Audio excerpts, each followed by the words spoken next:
Hi there, welcome to the Colton Boutique Show. Welcome back. With us today, you may recognize his face from Channel 4 Sunday Brunch, as well as his successful wine training school, Mr. Raul Diaz. Raul, thank you for joining us. How are you today? Thank you so much. Very, very happy to be with you this afternoon and ready to taste some wine, to talk about pairing, lots of things. Very exciting. That sounds great. And to get to it then, where did your inspiration to write wine and recipes come from? So the book literally was a project that I was thinking for a few years, and lots of my students and my clients and even some colleagues told me, look, it's always about chefs. It's always about all these recipes, which is great. Huh? We love them. But there's no wine book first that look into recipes. So I thought, I can do something. I can focus on wine and have the recipe as the pairing rather than the recipe and have the pairing wine. This book is first wine and then recipe. When it does come to recipes, what is one of your favorite pairings that you like to have and or maybe even lay on for guests? I think for me, because I eat it a lot, I like fish. Okay. And this is a personal preference, I like ceviche, Nice. which is very popular in Chile, where I come from, in the Pacific coast of Latin America. It's cured fish, as you know, with lemon juice and lots of ingredients and little spices. And my take has mango and avocado as well. Oh. So you combine a fish with all this ginger and coriander, and you throw some fruit, sweetness, and then you have some fatty and oily avocado. It's fresh, it's nice. I could eat it every day. Yeah, and is that one of the recipes that can be found in your book as well? Yeah. And you speak about, obviously, the nice fatty fish and the nice infusion with the exotic fruits in which you can have. And if we move on to one of our first wines to be sampling, Vinho Verde. I'm not trying to take the platform for you. Usually in Portugal, it's associated with grilled sardines. Yes. For yourself, if you were serving a Vinho Verde or someone was serving a Vinho Verde for you, what would you expect to be served, or what would you serve? I think for me, Vinho Verde equals fish and seafood. But it's not the only pairing that you can do. I think it's naturally the easiest pairing due to three things. First, acidity, which is so refreshing. Second, normally lower alcohol content, normally speaking. This is a wine that normally produces things that can range from 9 to 12%, 13%. And third, it's just the citrus fruit, the stone fruits, I think, and the fizzyness that has. When you pour, you saw some of the bubbles. I think Yes. some people will go like, wow, this is something new. When you smell it, this is typical Vinho Verde. You see lots of green apples, lemon, lime. There is something very particular, is bay leaves. And some people, they're like, wow, bay leaves. Loreiro is one of the great varieties is here, with Right. Alvarinho and Arinto. And Loreiro actually comes from Loura, that means bay leaf in Portuguese. Oh, wow. So actually, it's a little bit of bay leaves here. That's incredible. And when you taste the wine, it's just fresh and...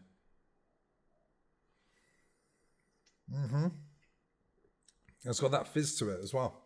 It's just it's just so refreshing, and it's not heavy, and it's very friendly. So I would say with this type of wine, I will always do fish in many different ways. If you like soups, for example, if you have fried, if you like ceviche, cured, if you like squid, Yes. we have a squid recipe, spicy with tomatoes.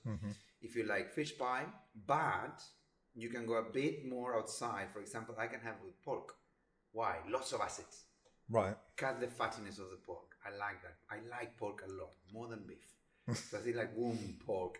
I can have octopus with this. The typical bacalhau fritters. The typical octopus fritters they do in Portugal. And you can see in many places here in London now. Yeah. Lots of places, they do these croquetas or little things made of cod. Yes. They even do it in a few Japanese places Yes, as well. with the fusion. This with sushi, perfect. You don't need to really always think about these massive wines. This wine, nigiri, sashimi, all these really fried stuff they do in Japanese restaurants. And again, what is the alcohol content? 10.5%. You see? That's a bonus. We can drink more. No, but it's true. That's true. You drink more, you can drink in the morning, you have a meeting, you have a glass, so you go like, wow, I had wine. Yes, 10.5. It's different at 14.5. That's true. Super powerful. That's why I love Vinho Verde. I think our customers will really like it. Yeah, I think they will. Very flexible. No, very much. And your knowledge is clearly second to none.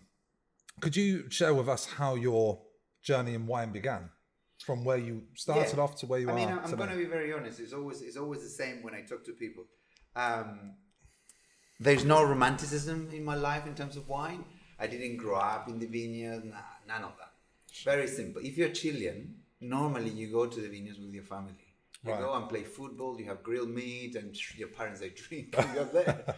So as a young kid, you see wine constantly. And then obviously you see it on the table. And then when I reached certain age, I studied a completely different career, then I changed and moved. And wine was a choice that it was there. And I thought, oh, I like the vino. I grew up with it. I'm a little bit knowledgeable already. So I had some knowledge before.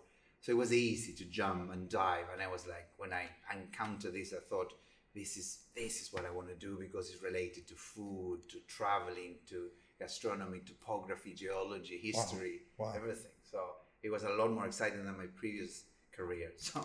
And do you have anything from growing up that you missed, that you tried to recreate, or if you do go back home to Chile, you always look forward to having with one of your relatives preparing like a specific food or dish and or drink to go with it? One of the most popular recipes in the book, it was featured in the Telegraph and in many other newspapers and magazines, is the mussel soup.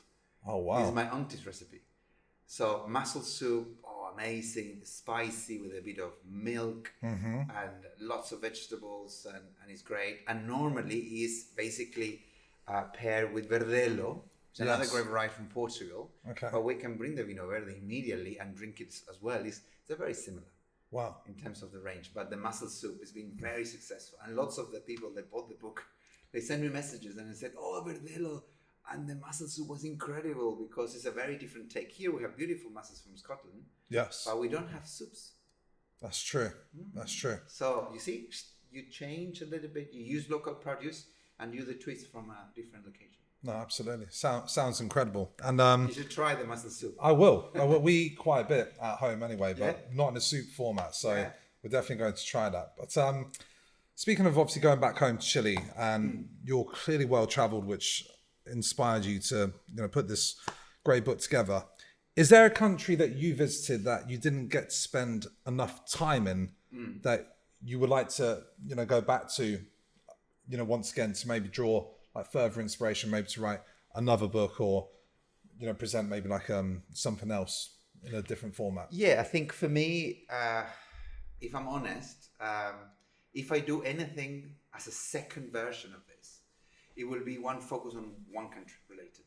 And I think I need to be honest. Obviously, there are so many countries that are beautiful and I would love to visit, but they're not going to have enough wines to showcase. And that's a reality, So I think for me, it's either Italy or Spain because of the variety. It's just so much. It's just so many grapes and so much wine, but also the variety of the food within the countries. Absolutely. So one of these two, and I think it's just very equal, so I don't know where to go. But maybe start with one and go with another one, because Austria is beautiful, Czech Republic is amazing, and then the Lebanon is great, and you can go to New Zealand, but you don't have enough wines in terms of the amount of different appellations. Yes. Where these two countries, with France obviously as well. But Italy is Spain. Speaking of France, we have our second sample.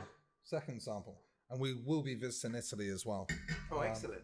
But this is the Laurent Combier 2020. With Rhone, generally speaking, do you have much experience? Yes, I really like particularly the Northern Rhone. So this Cross-Hermitage is really hitting the mark. I recommend it a lot. Wines from the Northern Rhone are very elegant, but also they're very authentic. I always keep saying, I was teaching a class this week and the students were asking the difference between the Bordeaux and the Rhone. And I said, Bordeaux is beautiful, it's polished, it's fantastic, but the Rhone is authentic. Yes. It's just, you like it or not. Yes. It's just the winemaker comes straight to your face and said, this is what I do. If you don't like it, I don't care. They have this kind of pride. And I like the wine with the spicy notes and the black fruits and very meaty as well. I like that. That's true. A lot.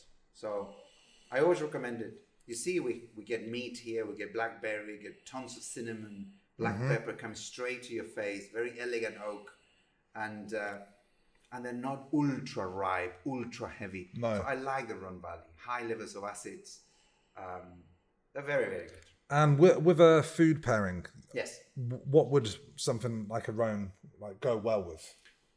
Particularly, I mentioned to you that I like pork. So, for example, here sausages, grill, easy. But in Chile, we do it with spicy sauce, for example, a simple one. But also pork. You can put pork with apple puree instead of the typical potato puree. Just a couple of little twists. I think pork and this wine, perfect. What about like a Toulouse sausage or even like a wild boar sausage? Yes. I think I would say for me the best match with this wine is anything that has to be close to the pork, and then you can explore other things like beef, venison, anything. But this wine, and also because of the spices, and the gentle structure, is very, very good. It's very, very nice. Definitely. I can see how that will work well with the pork as well. You see the spiciness and the sort of the really ripe black fruits. And this one is very elegant, and the cross-hermitage within all the northern appellations, still giving you good value. Yes. We know the Northern Rhone is quite pricey, but this is the way forward, I think, particularly when you want to look a little bit at the Northern Rhone. You don't know much about it. You're a bit concerned. What should I get? Of course, Hermitage. We all want to have Hermitage every day.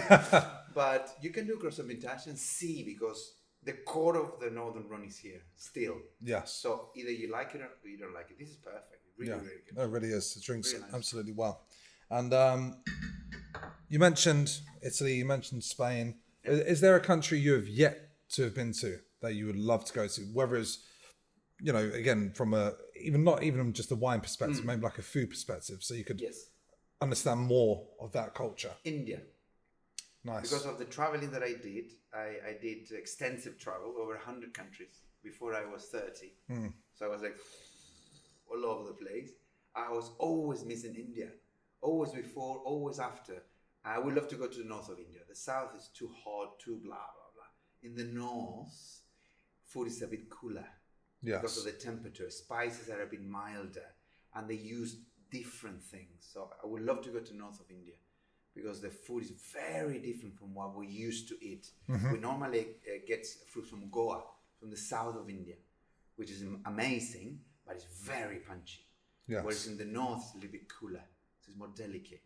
And I like vegetarian food. When I eat Indian, I don't eat proteins. Okay. And I'm not a vegetarian. Right. But because they can do it in such a top level, whatever vegetarian food that you get from India is going to be incredible. The broccolis, everything, the peas. Yes. Amazing. It's funny you bring that up. There was this whole push on veganism that started maybe 4 or 5 years ago here in the UK. Are you seeing, especially with the success of Wine Training School, more of a demand from people to be pairing wines with vegan food? Yes. And would that also have to be specifically vegan wine, or was that? Yes, as well. Okay. So the trend of veganism is big. I think lots of people are vegetarian. Okay, so you already have a lot of people that can consume most of the food.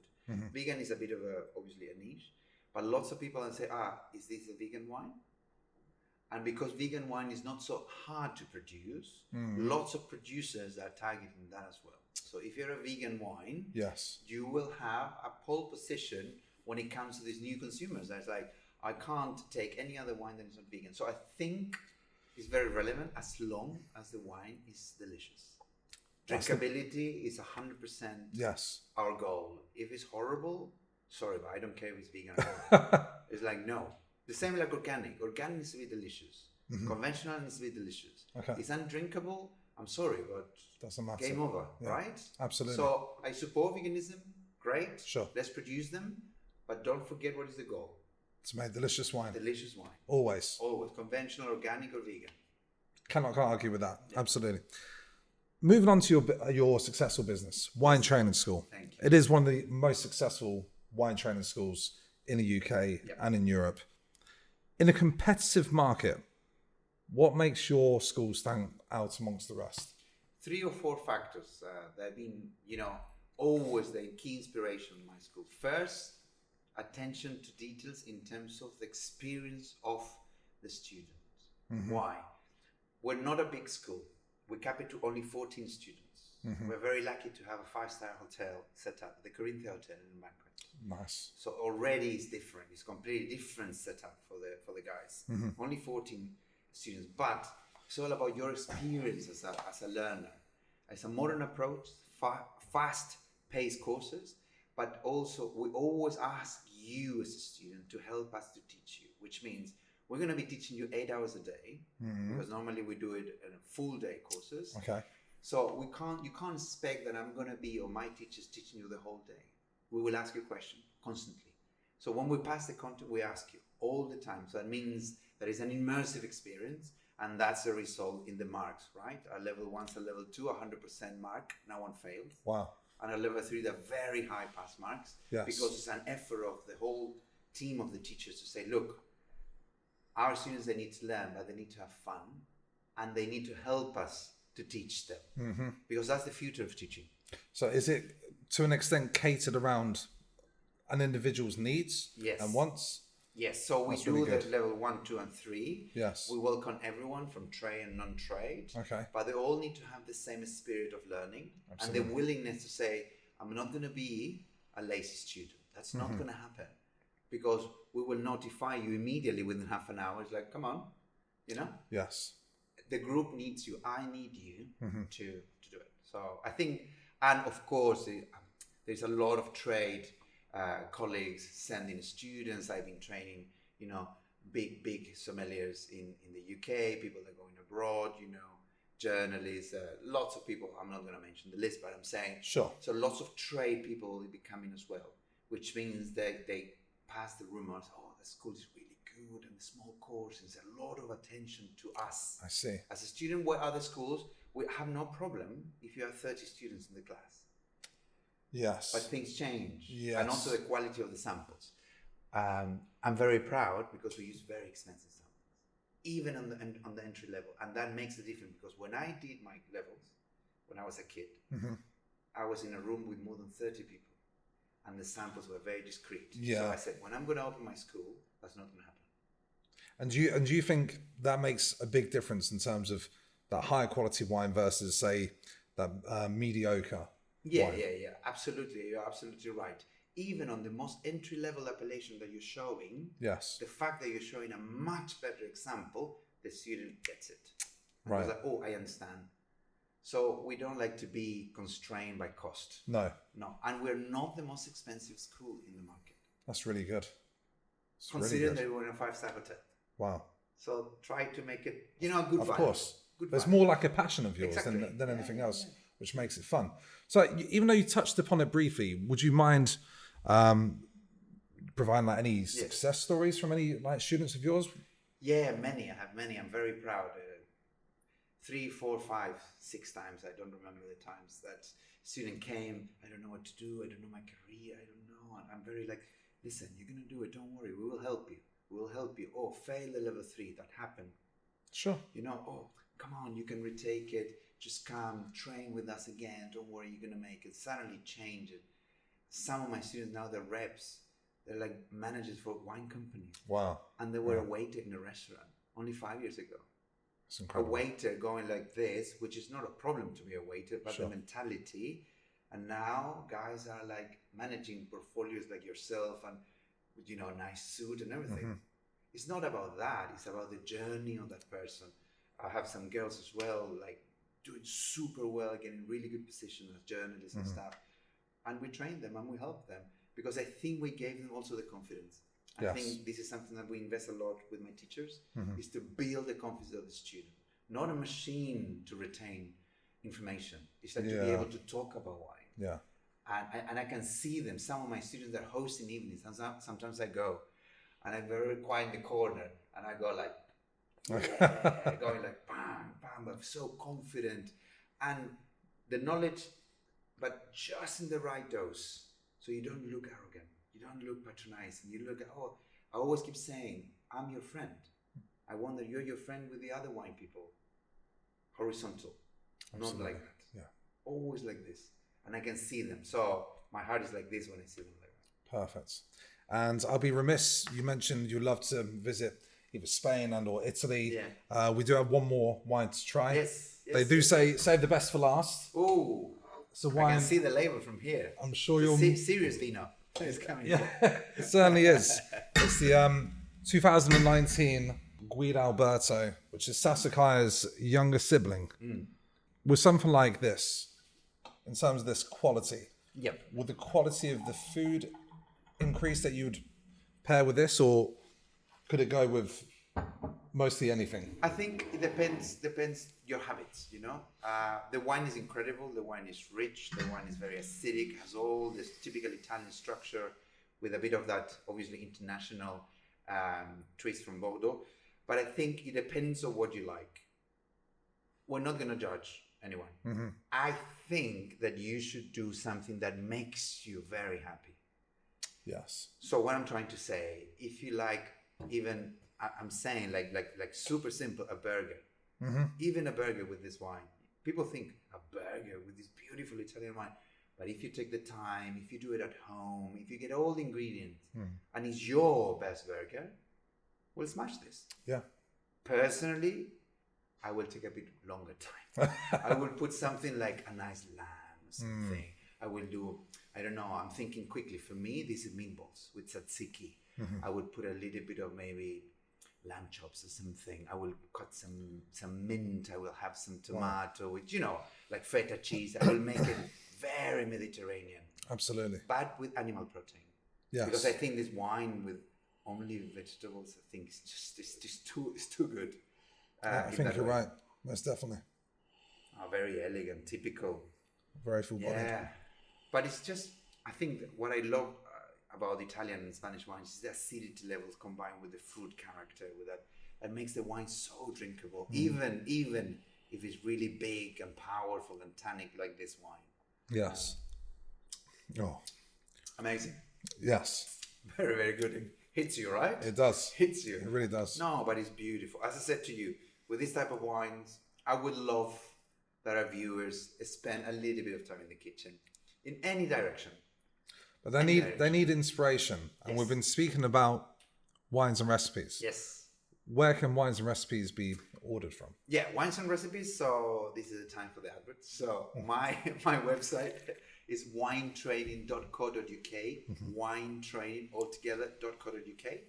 And my Instagram is Raul Diaz Wines, Raul Diaz Wines altogether. And then you will find the way to purchase it. If any of the viewers purchase the book now, I'm happy to send a signed copy. Oh, wow. Yeah, if they buy it through my website or through Instagram. It's also available on Amazon and Waterstones, but no signed copy. No. That's and we'll provide that link in the description. Yes. So you'll be very lucky if you can get that. So yeah, so if I will be very happy, and without expiration, if they said, look, we are a viewer, we're a client of Cult and Boutique, I'll sign the copy. Thank you so much. No problem. Thank you. Well, Raul, that's absolutely great. Thank you for your time once again. Cheers. Cheers. Thank you so much for the invitation. And once again, the descriptions to order Raul's books are going to be provided in the description box below, as well as ordering these wines from cultandboutiqueuncorked.com. Until next time, thank you very much.